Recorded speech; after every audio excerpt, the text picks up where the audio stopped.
সুন্দর জায়গা তোমরা দেখতেই পাচ্ছ। আমরা হয়তো এগুলো রিলসে দেখি বা অনেকেই আছে যে এরকম জায়গা দিয়ে রিলস বানায়, আমরা অনেকে দেখে থাকি, বাট প্রকৃতিটা দেখো, চারিদিকে মাঠ। আমরা নিজেরাও জানি না আমরা আজকে কত দূর যাচ্ছি। এই আমার দিদি স্কুটি চালিয়েই যাচ্ছে তখন থেকে, তোকে আয়না দিয়ে দেখা যাচ্ছে। দেখো অনেক মানুষ, আমরা এই বাইরে ঘুরে ঘুরে বেড়াচ্ছি আর মানুষগুলো দেখো কত পরিশ্রম করছে। সবাই সবার ধান ক্ষেত। এটা হচ্ছে অনেকটা বড় লং খাল। উত্তর ভাগ জায়গাটা চেনো কি জানি না, রাস্তাটা যতদূর মনে হয় ওইদিকেই যাচ্ছে। আমার দিদি জানি না। আর এটা কত মানুষ পরিশ্রম করছে। এই প্রত্যেকটা বাগান দেখো, এইটা করমচা বাগান না?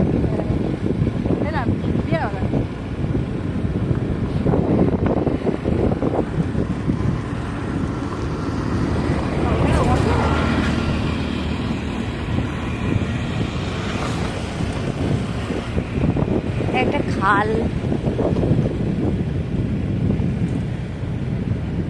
আমরা দুজনে বেরোলে আমাদের কোনো সীমানা থাকে না, আমরা কোথায় যাই। অনেকদিন পর নিজেদেরকে খুব ফ্রি মনে হচ্ছে। সারাদিন বাড়িতে কাজ, ঘুমানো, আবার কাজ, এইগুলোই করি। তো আজকে একটু ফ্রি মাইন্ডে ঘুরতে এসেছি দুজন মিলে।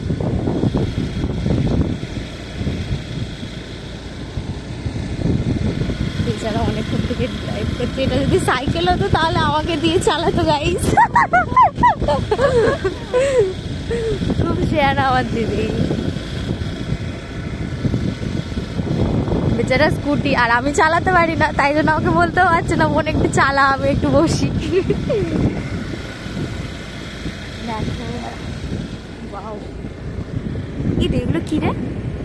এই যে কালো কালো বীজ না তো? প্লাস্টিক। আমরা জানি না এগুলো কি, তোমরা যারা জানো অবশ্যই কমেন্ট করো। কেউ জানে এগুলো কোথায় মাটি কোনো সার টার বানাচ্ছে, বুঝলি? প্লাস্টিক কারখানাটা। ও প্লাস্টিকগুলো নিয়ে এগুলো, আচ্ছা প্লাস্টিকের গুঁড়ো। ও এগুলো প্লাস্টিকের গুঁড়ো, আমার দিদি বললো, আমি জানি না। কই কারখানাটা ও ওইখানে পোড়াচ্ছে। এগুলো কি বানাচ্ছে? চামড়া তো মনে হচ্ছে।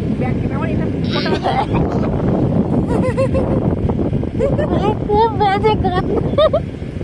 আমার দিদি হলো প্লাস্টিকের গুঁড়ো। ইট ভাটা তোমরা কে কে চেনো? আমাদের এদিকে গায়ে দেখো আছি। হ্যাঁ হ্যাঁ, আমার ফোনটা বার করি। চালা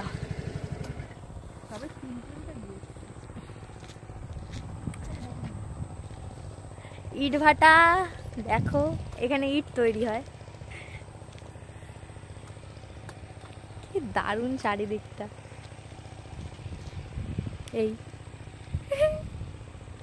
বেচারা আজকে ড্রাইভ করে করে এখন রিলস বানাবে, ও রিলস বানাতে রেডি হচ্ছে।